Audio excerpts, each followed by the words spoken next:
Ladies and gentlemen, boys and girls around the world, it's time to experience the O's on the Original Sports Podcast.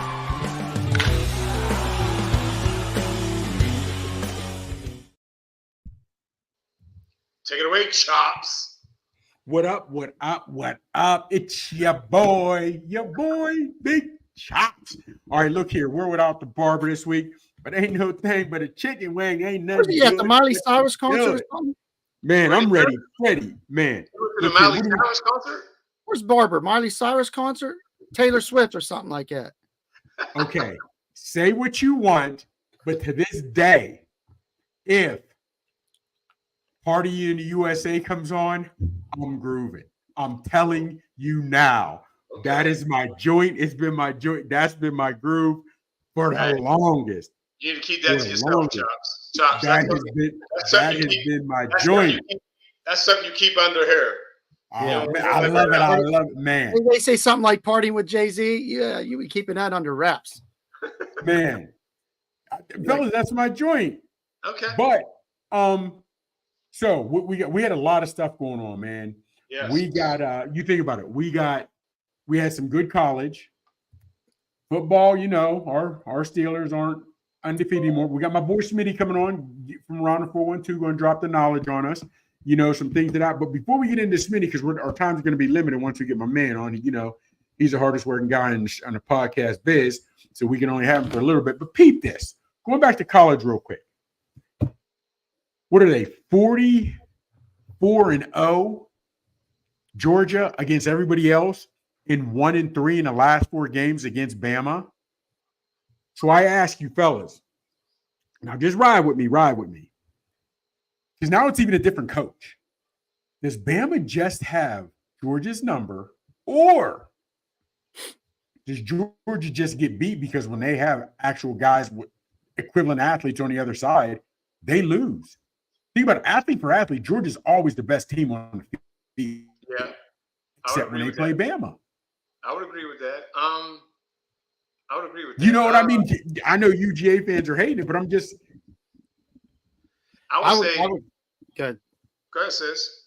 I was impressed and disappointed at the same time watching that game the first half. You know, impressed by Alabama to stop the number 2 team who slid to number 2 after not even losing. Texas went above them last week in the charts. But I was concerned about Alabama, but Saban left a hell of a legacy. And usually when those guys step in, a new coach comes in, they're trying to make their footprint and put their finger on the program there. But they did not miss a beat. They came out to play that first half. And then I was disappointed because I didn't know if Georgia was even in the same state. They were like, what was going on? And luckily, I fell asleep. But then you guys started texting, woke me up, and I was like, what the hell just happened? I know. That was crazy. But I think about that, fellas, is Alabama, they put foot to ass on everybody else. But Bama, even with a new coach, come on, fellas. Your boy Kirby is solidified in his spot. That's been his program. He's got his recruits, whatever it may be. How do you pronounce his name? Dober, however you pronounce it. I was about to ask you, who's the coach at Alabama? I still don't know. Dober. He came from Washington. Okay. This is his first year. Okay. I understand it was in Alabama. I get that. But, fellas, that was impressive. That, to me, was impressive. Well, it was. But you think they're going to see each other again? In the playoffs? Go ahead, Sizzle. Yeah, I think they'll see each other in the playoffs. And again, it's favored towards Alabama. Their longest winning streak's 7 from 2008 to 21. And they try to throw up some stats there, but Alabama was just dominant. They won more national championships. They won more head-to-head. They won 43, 26, and 4 versus Georgia lifetime. And so they run that SEC right now. And you're right. I do think they'll meet in the playoffs. I'm hoping it's not till the quarter or semifinals. I'm hoping it's not, because I don't want to see him early. I really don't. Because even though I'm not a UGA fan, and I'm not, fellas, I I'm just not. And it's their fans that are obnoxious to me. I hate them. Guys that couldn't even spell UGA got a tattoo. We did this. We did. I hate it being down here. However, I give them credit. They're one of the top 3-4 teams in the country. Yeah, so I don't. So you can't be mad at the fans. It's like me. I'm a Pitt fan. Always going to be a Pitt fan. Always been since I was young. No matter what they do, I'm going to argue about it. Sheen, and I get that. Let me we see got your we got a lot of players who from Pitt that went on to greatness in the NFL. Greatness, not mediocre. Like, I got you. Was good. Herschel Walker was good at Georgia, but he ain't nothing in the NFL. Where's your Steeler tattoo? Where's your Pitt Panther tattoo? Okay, I don't see it. What is that one? No, I'm just messing with you. I don't have either exactly. These guys, I'm telling you, down here, UC guys have never been to the stadium, never been on campus, rocking UGA tattoo. They're just obnoxious with it, man. They're just, and you're right, I get it. And it's just, but that's what I wondered.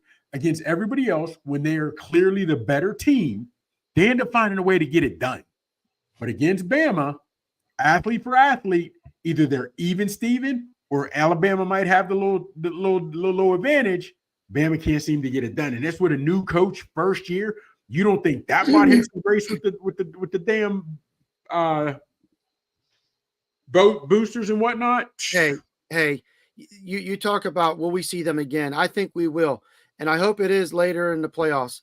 But this game was definitely a January, February, whenever they play these games. Now this was an early preview of what it's going to be like.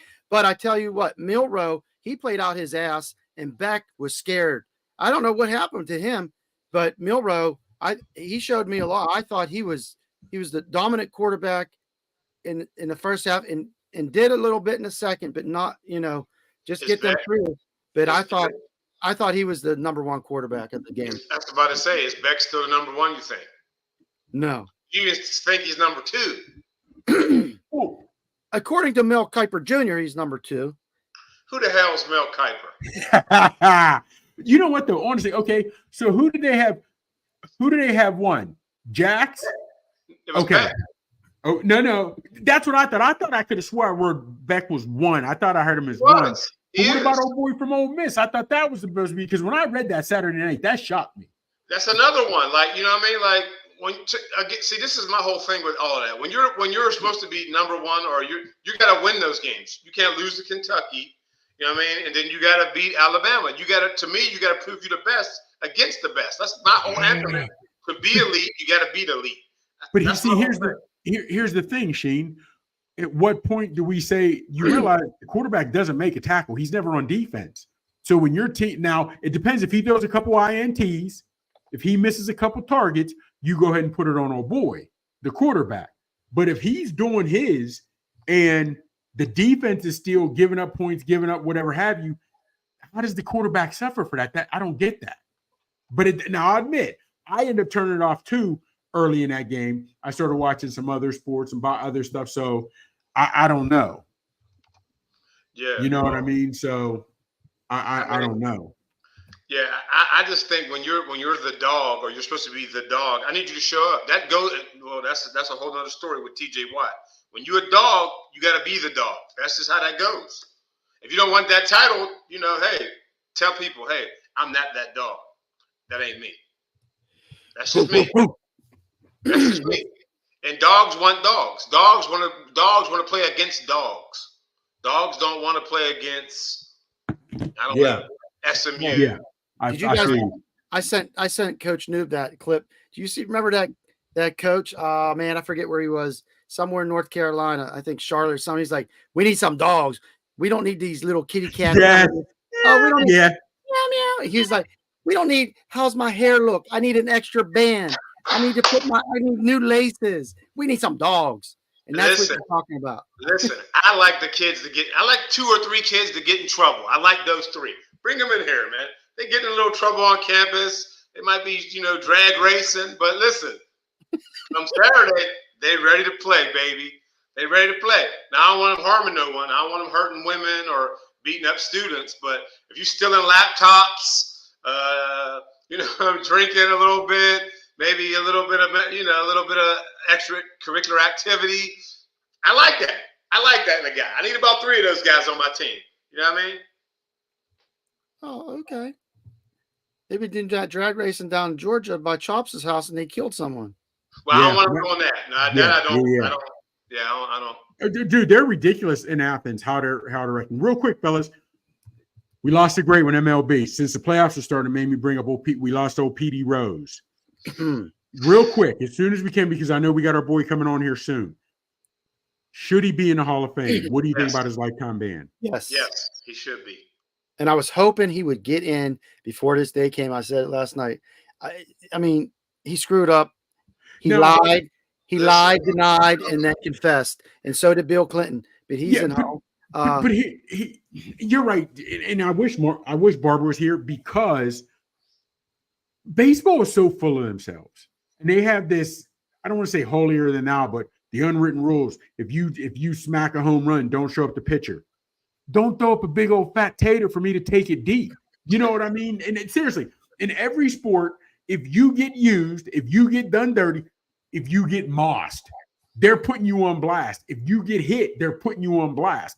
But now all of a sudden in baseball, if you throw a fat old melon right across the plate and he takes you yard, he's supposed to walk humbly.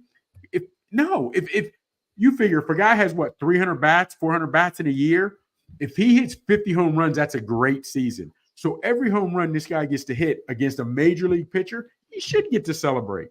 And why I went off on that tangent was because they're saying he bet, that's the ultimate sin, and that's the third rail in sports. And I get that. But they also said the people that investigated him, he never bet against his own team. So he was actually living up to his name, Charlie Hustle. I'm betting us to win. I'm betting us to win. I'm betting us to win. Yeah, there was a whole. Yes. And when you have an entire era who's in there for roids, how do you really? That's a true advantage. Betting is not an advantage. Jaden Daniels and Malik Neighbors, they just bet who's going to get the Rookie of the Year. Yes. They're on FanDuel. These guys, yes. Come on, don't be stupid about it. They're betting. And now if they're throwing the game like the basketball dude, they Toronto. They got him. But that's one thing. And I understand it's like in the code of conduct and so on and so forth. But it's been done. He's the all-time hit leader, 4,256 hits. Yeah, that don't take away from that. 25 years he played. 25 years. Wow. I mean, that's impressive. He's won World Series. He epitomized the sport of that time, and they nicknamed him properly, Charlie Hustle. And it's just a different grind back then. It was. I'll give him that. Yes, I would love to see him in the Hall. Unfortunately, he won't. So, yeah, I think he goes in. I think he'll go in soon. You think? Yeah, I've heard rumblings. Listen, I've been around some folks this summer, man, and I heard some rumblings, man. But like I told y'all, I'm going up to the Josh Gibson Gala October 18th in Pittsburgh. I'm going to see what those guys think, some of those baseball guys. I'm going to question them, see what they got to say. I know some of the MLB guys will be there, the guys who played in MLB and the guys who still play in MLB. I'm sure some Pirates will be floating around. But, yeah, I'll ask them. We also lost to Kimbe Mutombo. Man. Did you guys see – I bet you it's been a year or two now, if not longer, so please don't correct me on a day or hold me to the date. John Sally because he's a 7-footer. He had put the stat line up because he knew his interview that once if you're 7 foot, you have like a 60% chance to live past the age of 55, I think he said. Oh, wow. Oh. It's like, damn. And it was how far your like with the height for something. I was like, man, now I'm thinking about some of these cats that he was dealing with, how they're no longer with us, man. So again, is he backstage? Is my man Schmitty backstage? Yes, all right. Steeler fans. This is my guy Schmitty. He's from around the 412. He, other than Tomlin, not too many other cats have the inside track on the Steelers like my guy Schmitty. I mean, like my guy Schmitty. You ready? Yes, sir. There he is. There he is. There he is. What's going on, guys? How we doing? Smitty. Hey, how you been, man? Haven't seen Smitty, you in my a while. boy. Hey, I've been good, listen, guys. that Z Smitty runs the city. We can't do that no more because Pete Diddy, he done ruined it for you, Smitty. I don't want anything to do with that. So I'm good with no You longer better going dump by all that. your baby oil. Just get rid of all the baby oil now. Don't be messing around with that shit. So yes, Happened we gotta last change it. weekend. Yeah, There's not a single bottle to be found. we gotta change it to something else, baby. What's Man, going on? here for all what's going on ideas. with you, Smitty? What's going on with you, buddy? Yeah, this is Smitty from around the 412, not Noah Strackbein. Some people might be confused by the title of the YouTube Man, video, our boy, he gets you guys. I say they call me the old curmudgeon that I don't get, but I get the guys. I get the different celery. I say, Mark, all white boys don't look alike. Even if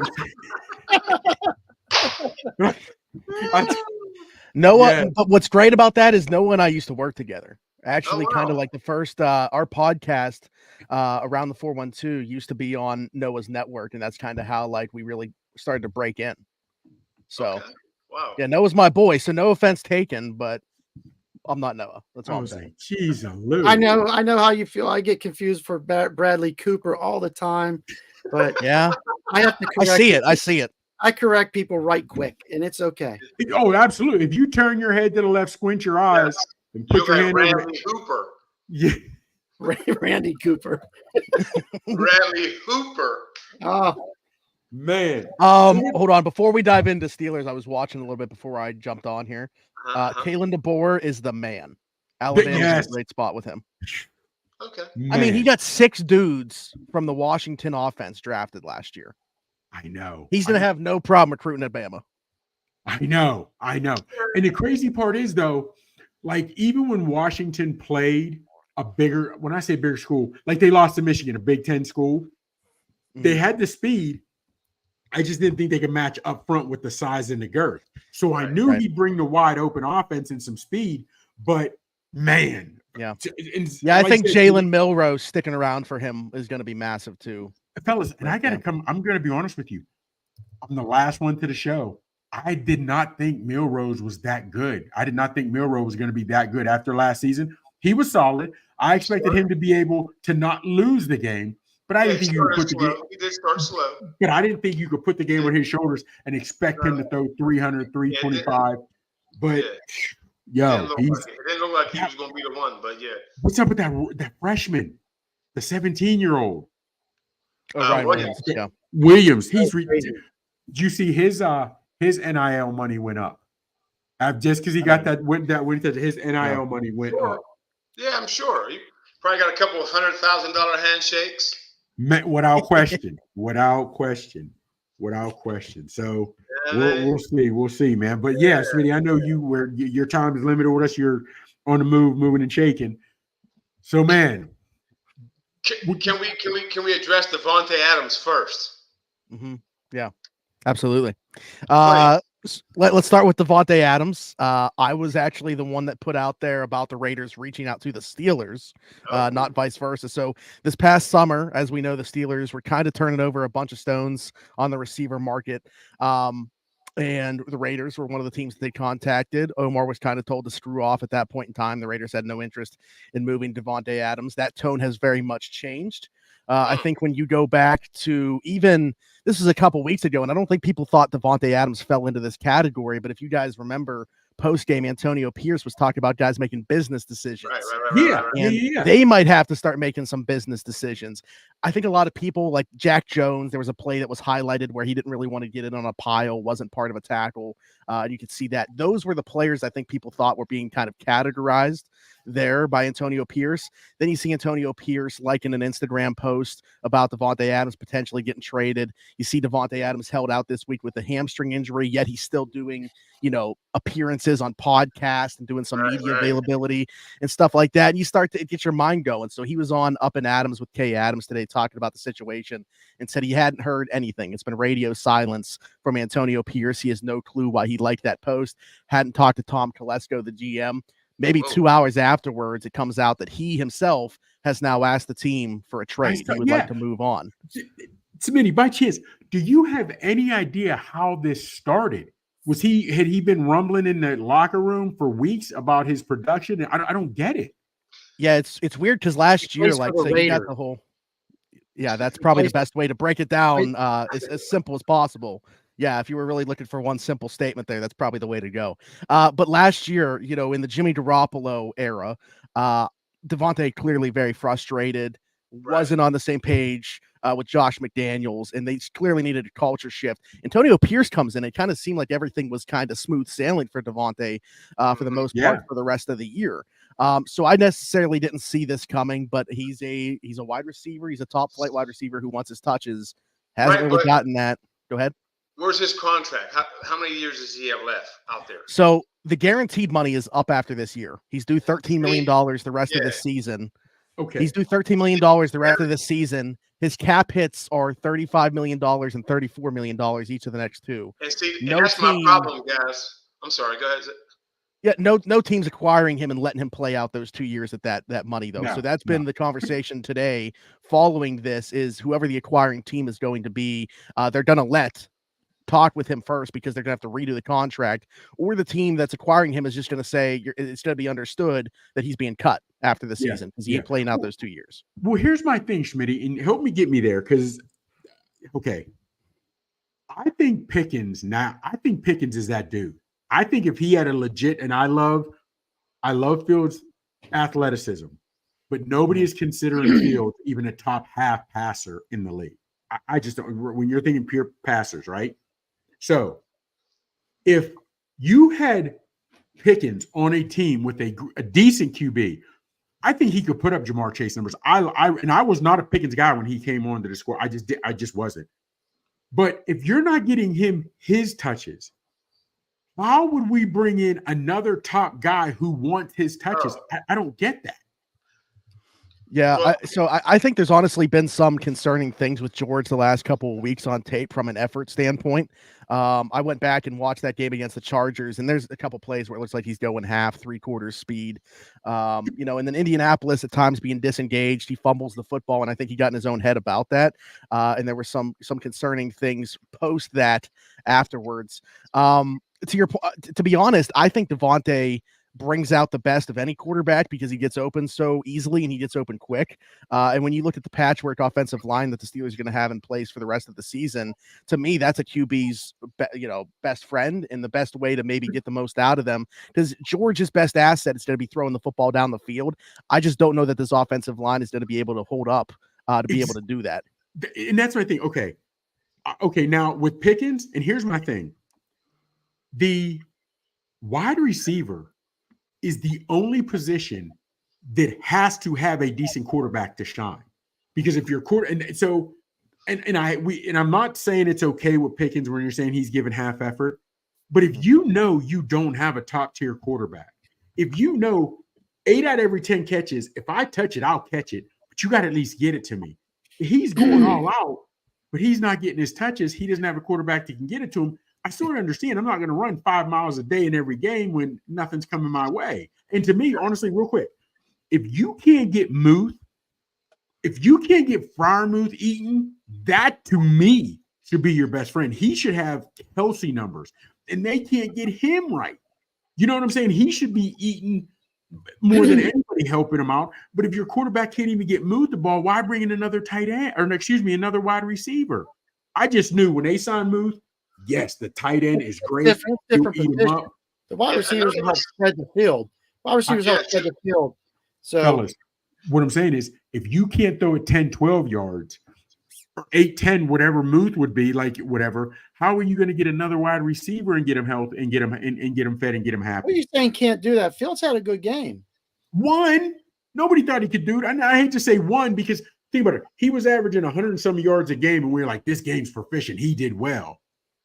Fellas, if I know Herbert or Allen or Mahomes or Aaron Rodgers, some of those guys if they had the they would have had the numbers that Fields had in the first 3 games, they wouldn't have been geeked about those numbers, but we were happy he didn't lose it for us. So he got good numbers, but our defense shit the bed this week. Yeah, they did on Sunday. Now that I admit. I mean, we're going to talk about the quarterback position more, but to be quite honest with you, I think Justin's playing like a top half league quarterback. To be honest with you.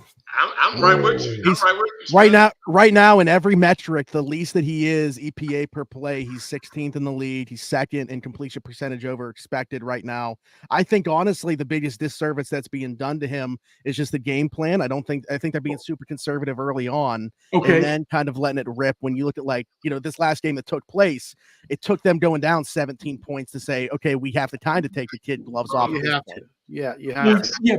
But the Colts defense loses up a little bit too. But here's my thing: people born round don't die square. He couldn't pass like that for 4 years or however many years it was in Chicago. So he has one great game now, and I think week three was better than week 4 in my opinion. He was better against the Chargers than he was against Indianapolis. So I think he's now had back-to-back weeks where he's looked like this. Okay, let me ask you. In the first 2 games. To be honest, again, week 1, they found out 48 hours beforehand that he was going to be the starter. So I understand kind of having the game plan that they did. Denver, they're attributing it to, having to play in an environment that they're not used to with the air and whatever like that. Fine. But they took away the QB run element of their game. And very clearly were not threatened by Denver's offense at all. They didn't think that they had to press any buttons in that one. So to me, when I go back and watch it, I think Justin's been their best player on offense. Yes, because Harris. I don't agree. He controlled the ball. He had 1 fluke turnover in that Chargers game. He's getting good reads. He hits Pickens, and he gets called back on penalties. Yeah, He did hit Freiermuth, and Freiermuth backed it in. He backed it in. Beep, beep, beep. For the touchdown. If you're starting a team, and Pickens fumbled to me, I hated the fact he was carrying the ball like Walter Payton used to. Now we're older cats, Zach, so you may not remember Walter Payton, but he's carrying the ball like a loaf of bread. But yeah, I was thinking more like for me, like LaShawn McCoy, the way that he used to carry it. Yeah. I get so. I think Pickens was about to try to stretch. Man, he was No. I don't know. Wasn't he like at the 5 or 6 yard line? He's like the 12-yard line or something. Brother, I know he's looked like that's a Michael Jordan Space Jam. That he was trying to do. Yeah. So let me ask you this, Smitty. What's the word with some injury fronts? Let's start at the line, go back. What are we looking at?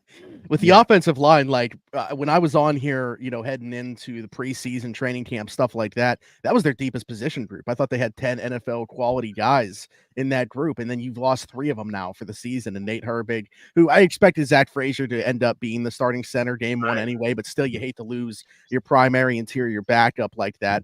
Troy Fautani, your first round pick, definitely out for the rest of the regular season. Sounds like they're hopeful if they were to make the playoffs, he could return. How did he get hit? Did he fall? How did he tear his knee up? What happened? It was the other knee. It wasn't the one that he originally sprained his MCL. It was the other one that they're classifying as the kneecap. The word that I had heard was meniscus, actually, that they were worried about. So I thought we were kind of heading down a JJ McCarthy path where they were going to go in there and see okay, is it a cleanup and it's 6 weeks, or are we going to do a full repair and it's the season? And then all of a sudden the kneecap came out of nowhere. So that kind of threw me off that was actually the injury that he suffered, but it was the other knee, not the same one that he sprained the MCL in.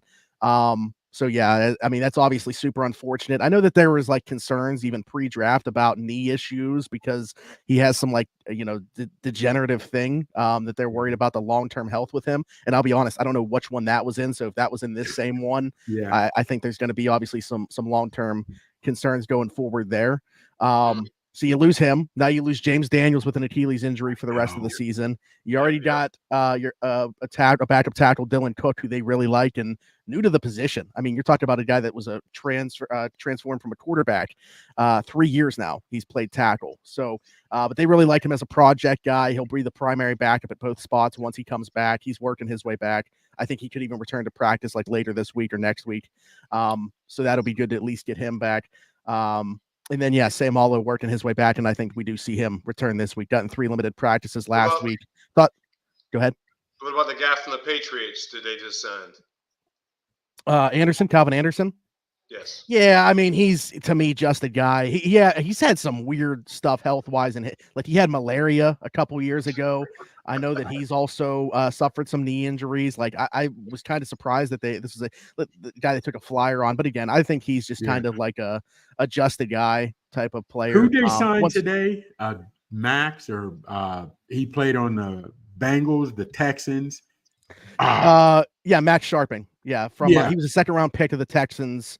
He's actually started quite a few games. Honestly, at this juncture, I think a solid addition for them. I mean, a guy that started quite a few games for the Texans, had to go to Cincinnati and play when Alex Kappa suffered a season-ending injury the year that they went on their run. So, for a guy that's had that many starts in the NFL, I think you could do worse at this juncture than adding him. Here's the thing, Smitty, because me and some of the guys were going back and forth on it today, but he hasn't played since 2022. And he's been on a couple teams since, and they couldn't even use him as a backup. Now, do you see him being in the rotation after a couple weeks, couple practices? Yo, he's a guy, or is he just practice squad? So they got to have him on the 53 because they signed him off somebody else's practice squad. So he would go back to their practice squad if he wasn't on the 53 for at least 3 weeks. But I think honestly what this does is they want him as the primary interior backup. And then you have Spencer Anderson now as tackle depth because they don't have that now. At least for the time being until Dylan Cook gets back. So that's kind of the way that I'm seeing it. I don't know that the organization views it the same way. We'll get a better picture when they, go to practice tomorrow for the heavy day in pads of the week on Wednesday. So get a clear picture then. He's had a couple penalties, Jones, at tackle, but hasn't really given up sacks. How are you feeling about him, whether it's the penalties? Are you feeling pretty good about the O-line with their as best as it can be for the patchwork that it is? Yeah, I was just saying, I'm glad that you added that caveat because I don't know that I necessarily feel good about it, but I think, all things considered, when you lose 3 guys to season-ending injuries and have another backup right now on IR, they've been okay. I mean, the thing with Broderick is I think once he was able to get rid of that brace and go to that like Jerome Bettis elbow pad style thing that he's got going on now, he's been a lot more functional. I think that he's gotten a little bit of that punch back. The thing is he's also dealing with a thumb issue that not a lot of people have talked about. So that kind of was impacting that first punch too. But like for me, even I was like, okay, injury aside, I wasn't seeing it with the lower half. I thought his footwork was kind of messed up. The technique wasn't there. I think that's taken a step forward since he got back into that starting spot. So I'm encouraged. I still like Broderick Jones as a player. I thought that he was a project to begin with. Like I remember when we drafted him, I was telling people, hey, you're probably not going to see the return on investment here until maybe the beginning of year 3, late in year 2, hopefully. So I think we're kind of right there on that trajectory. But he's been solid for them the last couple of weeks, in my opinion. When we say patchwork line, are we talking for protecting the pass? Because listen, when Cordell Patterson got in there, he was shooting through the hole. I mean, is it Najee Harris or is it the line? There's been a lot of talk about Najee Harris coming out of that.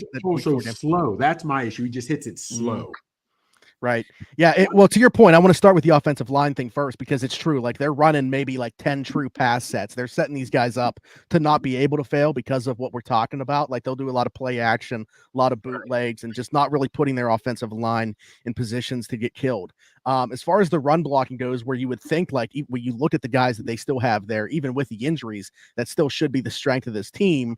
And then you see Cordero run the way that he does. We haven't seen what a healthy Jalen Warren is going to look like yet this year. Hopefully he's able to get back in the near future.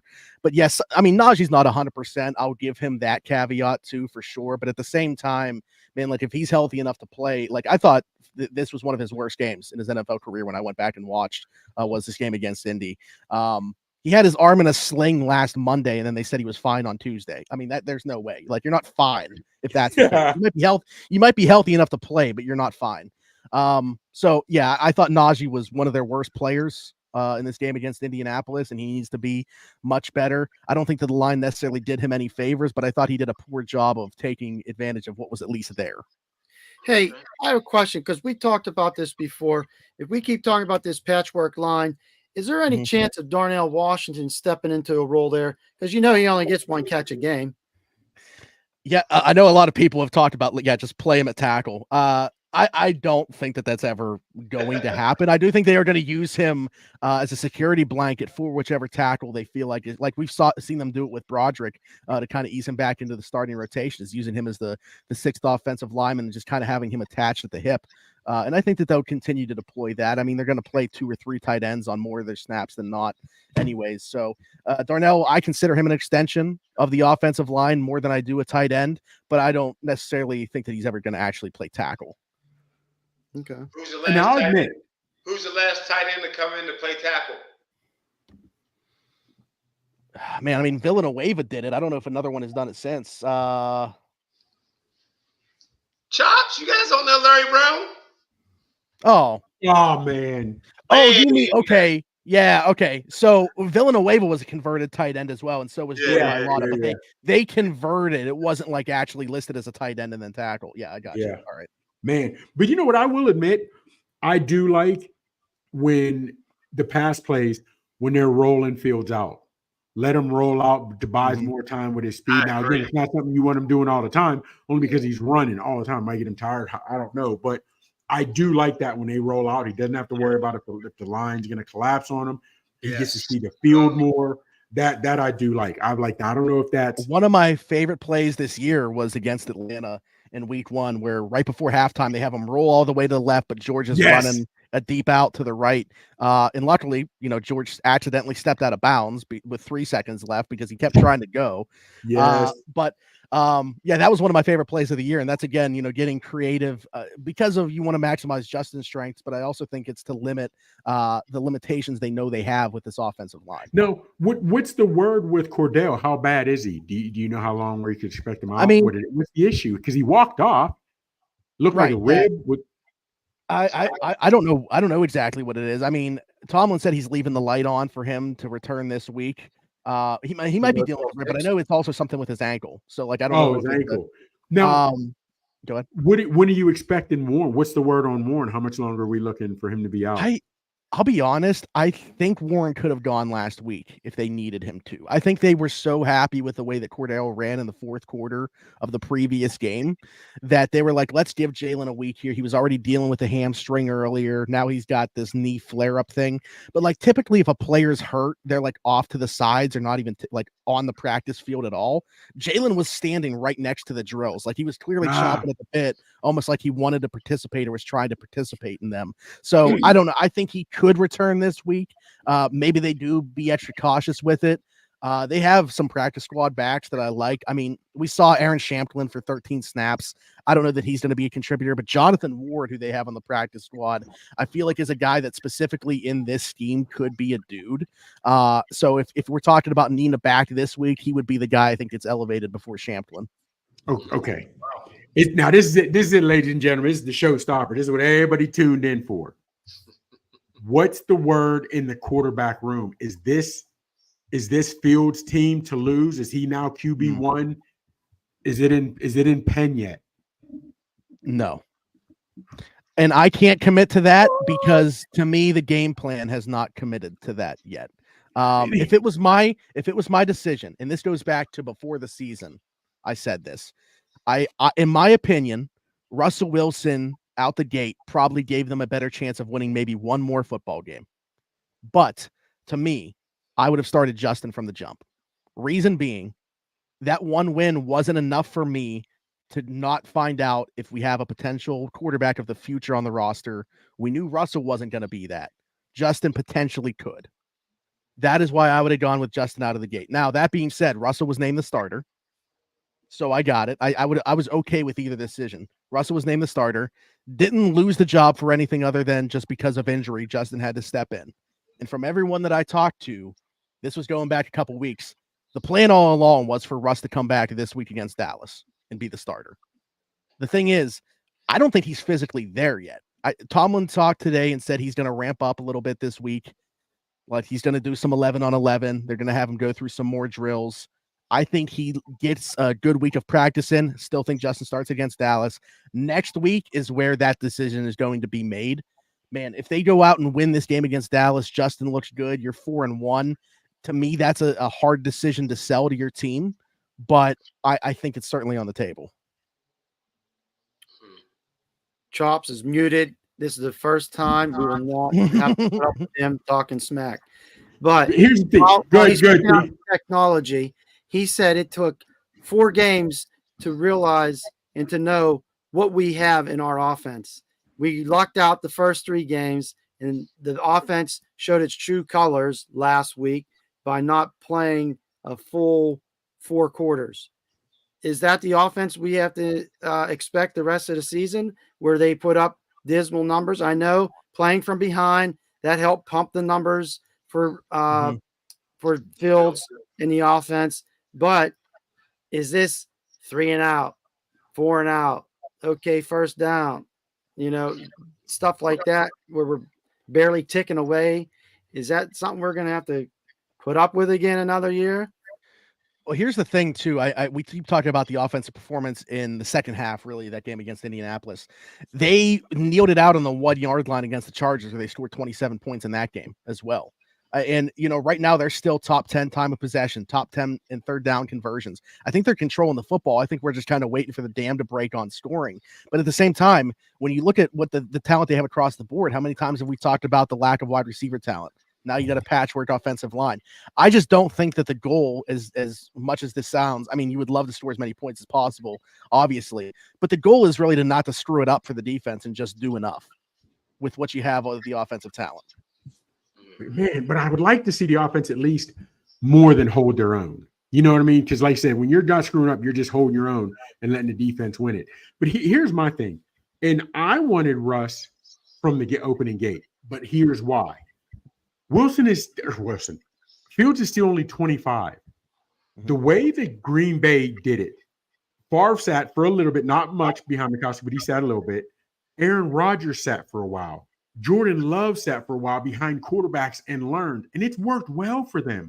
Nobody has quarterbacks sit anymore. Do you realize, like, some of these guys that are being canned and cut after their first or second year?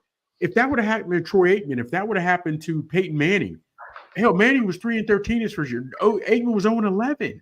So that's what I was hoping, that Fields would be able to get to sit for a great organization in Pittsburgh, learn behind a true quarterback on the aspect of it. When they're in the film room, Fields can truly learn, and he didn't have to worry about being the man. And he could come out and be like Jordan Love, who after 13 starts got a humongous contract. Of course, it didn't work out like that. You know what I mean? Best plans never work out the way you have written them on paper. But now I wanted Russ. I still like Russ, but it would. I can't see how you. Hey, could Sam Darnold sit behind, because he's doing a good job in Minnesota right now, 4-0. I don't know. But look who he's got. Look who his weapons are. His weapons. And I think Kevin O'Connell is awesome. I think Kevin O'Connell's an awesome head coach, especially for getting the most out of quarterbacks.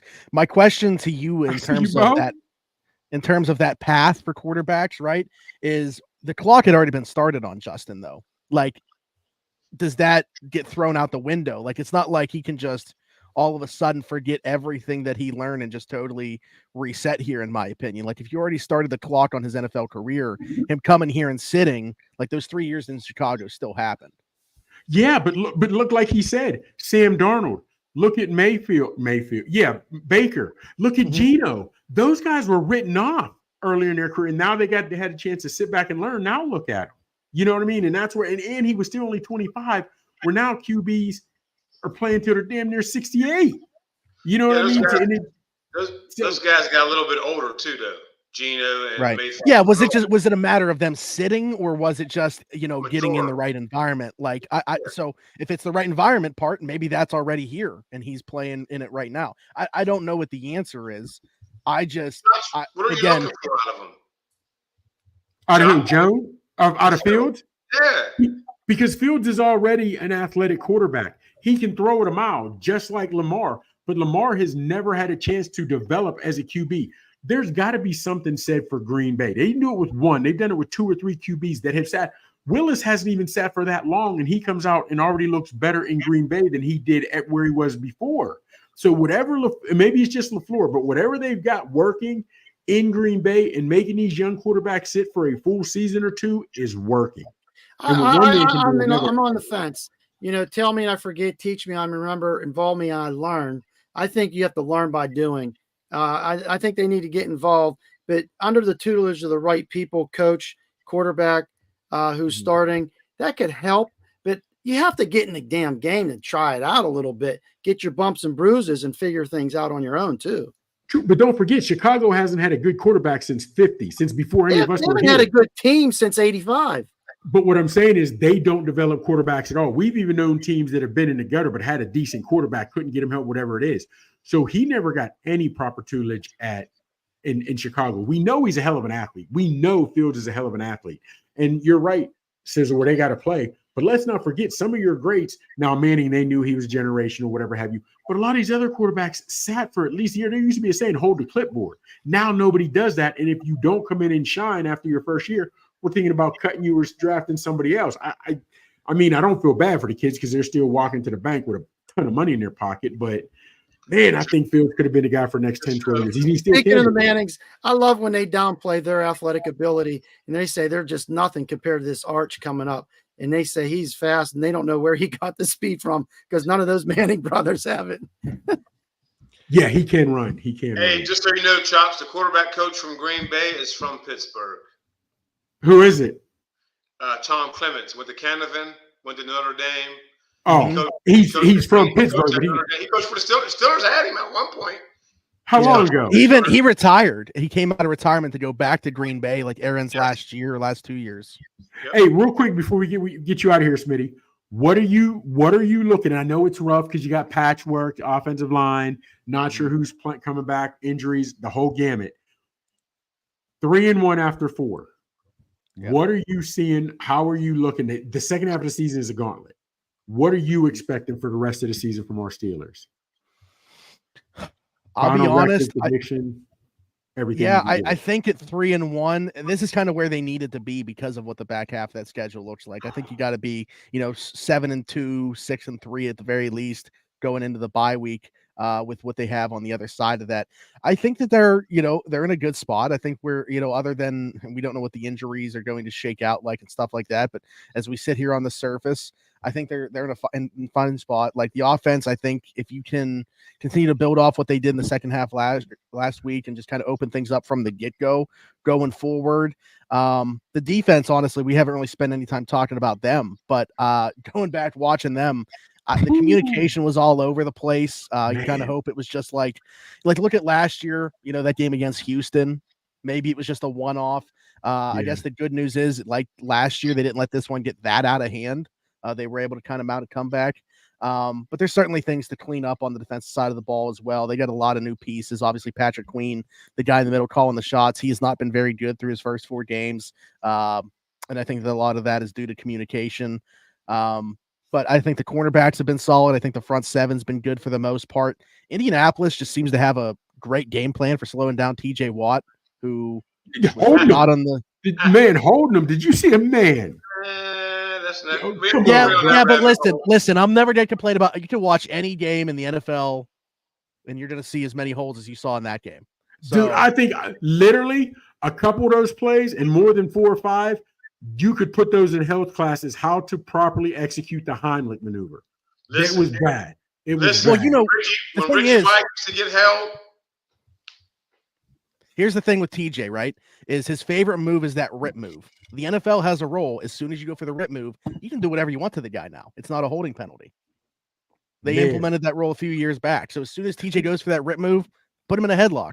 Plays over. Shut it down from there. And real quick, as we're worrying about the second half of the season, fellas, I know they're undefeated, but I don't think anybody's afraid of the Chiefs like they were 2-3 seasons ago. The Ravens, they're giving up second half leads like you wouldn't nobody's business.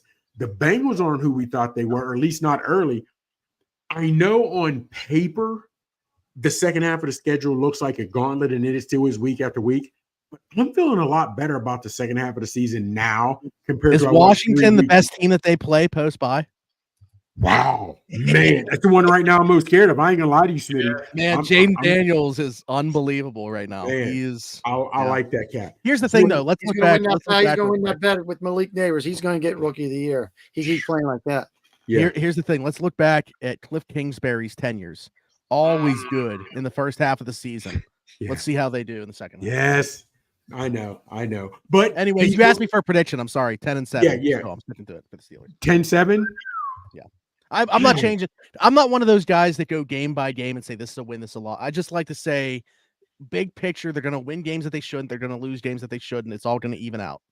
Man, You just want him to be 500 and get one playoff and that's it. We're good. let me. The Be Steelers 500, organization. Tomlin, you got your all-time 500 record.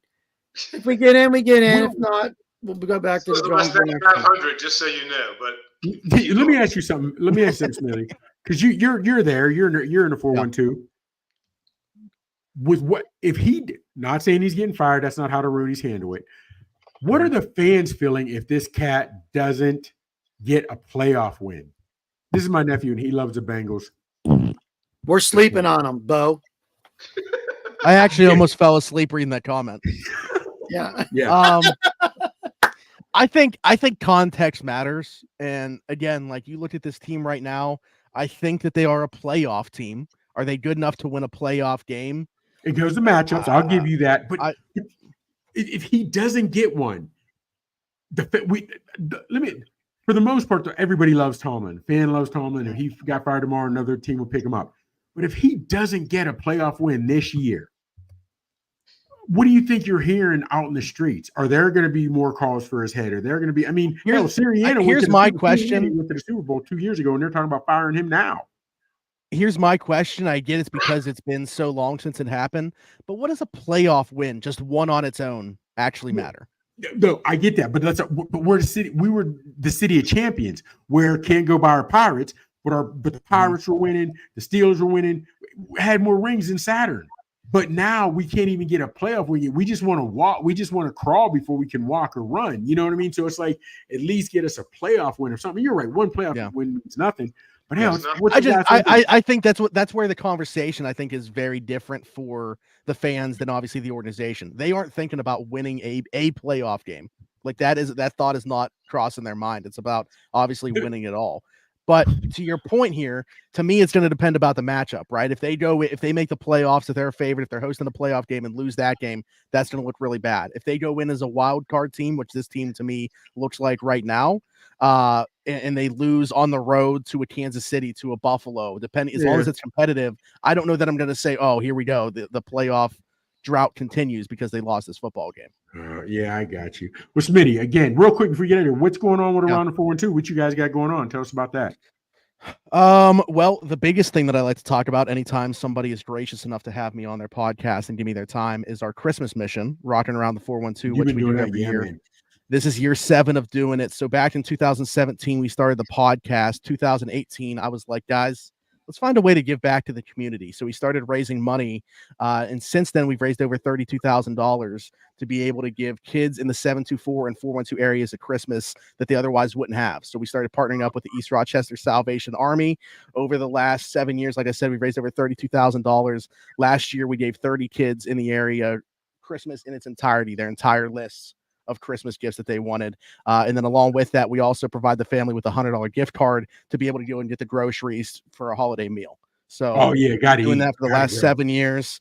Like I said, called Rocking Around the 412. We launch it in July of every year. It was my mom's idea, Christmas in July, like we like to call it. But really in September, when it gets to football season, we really start ramping it up. So the link to that, if you follow us on any social media, it's always our pinned thing that we got going on, goes directly to the GoFundMe. Okay. Appreciate it. Again, Smitty, we love having you on. Appreciate coming us on, breaking it down for us like a double barrel shotgun. Appreciate it. And we definitely, Hey, before you kick him off the show, I think what were we favored 3 last week? We're favored 2.5 this week versus Dallas. What's your prediction for the Dallas Sunday night game? I think that we do a complete turn from where we were at after last week's game. Steelers are going to be pissed. We're going to be able to run the football. No Micah Parsons, no Lawrence for that Dallas defense. I think the Steelers are going to be able to run the football regardless of the backs that are out there. I think they'll be strategical with taking their shots. I'm going to say 27-20 Steelers win. Okay. And I know Porter's gotten some defensive pass interference, but he's aggressive, and I like that for you. And by the way, he should have had 2 picks. I know. And you know what? And different conversation if that happens. Man, if ifs were fists, we'd all be drunk, and I hate to do it. But you think about it. If he gets that interception, your boy doesn't fumble. That's a 10-point swing right there. You know what I mean? There's your point, man. Yes, man. I mean, even Calvin returns a punt to the 33, which is a No. 50-yard field goal. Justin takes a sack running 25 yards back. How do they call that on Minka? How does that ref still have a Yeah. job? How is he not heavily fined? And then they say right afterwards they messed up. But what's that matter? I know. Jeez, Lou. All right. Schmitty, again, appreciate you coming on, man. We want to have you back on. Matter of fact, now that you messed you up so that people can see the resemblance, because damn, I sort of do see it now. We'll have both you and O on at the same time, and let's get it all in. You know what would be good? I don't know if we can make this happen, but what would be good is bye week. Kind of reset where we're at, bye week, and see about the second half of the schedule. Now, do you deal with also the Pirates and the Pens, or mainly, or just the Steelers? I mean, we do podcasts on them, and obviously, like I cover them from like a fan perspective, but I got you. Like I don't have the ins and outs. Because he's not here, but Mark is so ticked off with the Pirates and how they just. Oh, I mean, dude, same win total was last year, despite what you got from Paul Skeens, a healthy season from O'Neal Cruz, Rookie of the year. Jared Jones. Yeah, they're a joke. They're a joke. I don't take them seriously. That's what there's Major League Baseball, and then there's the Pittsburgh Pirates. Oh man, I feel you, Smitty. Appreciate it, man. Thank you so much for joining us. Appreciate your 412. We'll have you back on again, brother. Appreciate you guys. Thanks, Smitty. All right, man. All right, fellas. So here's what we got. And fellas, I'm not lying to you. Looking at the second half of the season, not worried about the Eagles now. Now, again, everybody can turn around. Not worried about the Eagles. Not worried about the Clowns, the Cleveland Clowns. Not worried about the Cincinnati Bungles. The Chiefs, or Mahomes is going to be Mahomes, but they're not as dangerous as we thought they were. You're not worried, but this is what we do, man.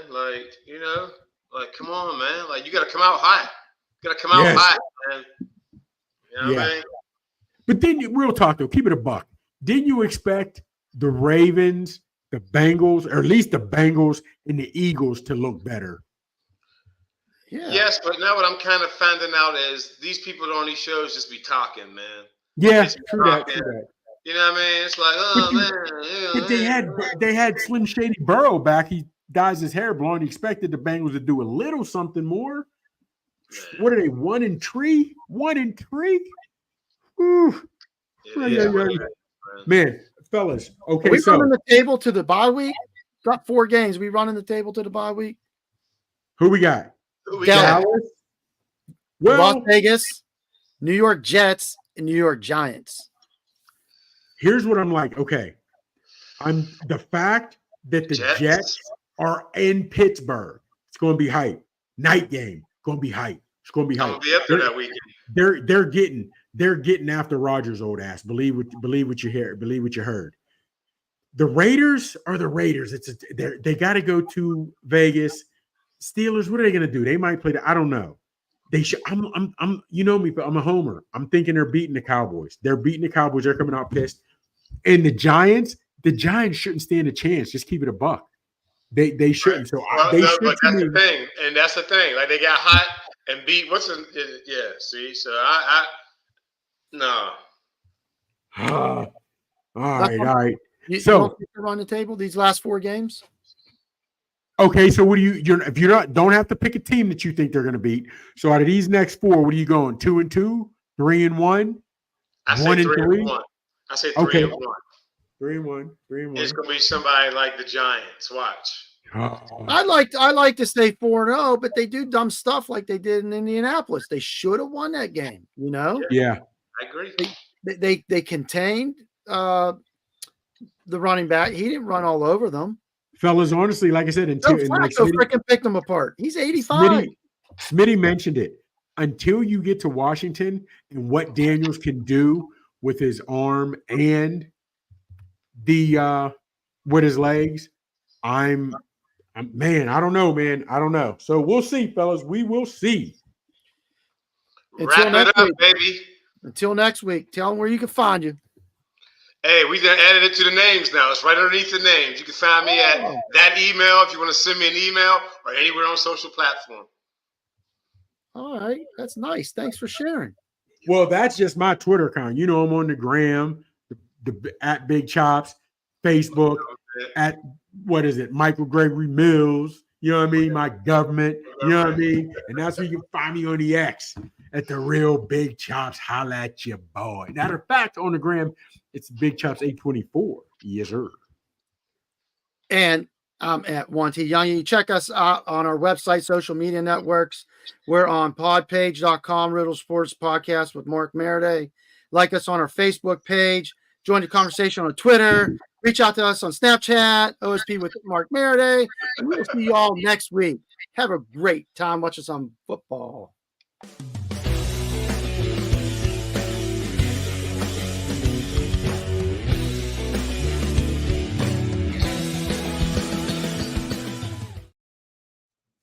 There's too many of those damn things to read. When you were putting that shit right We're still there, live.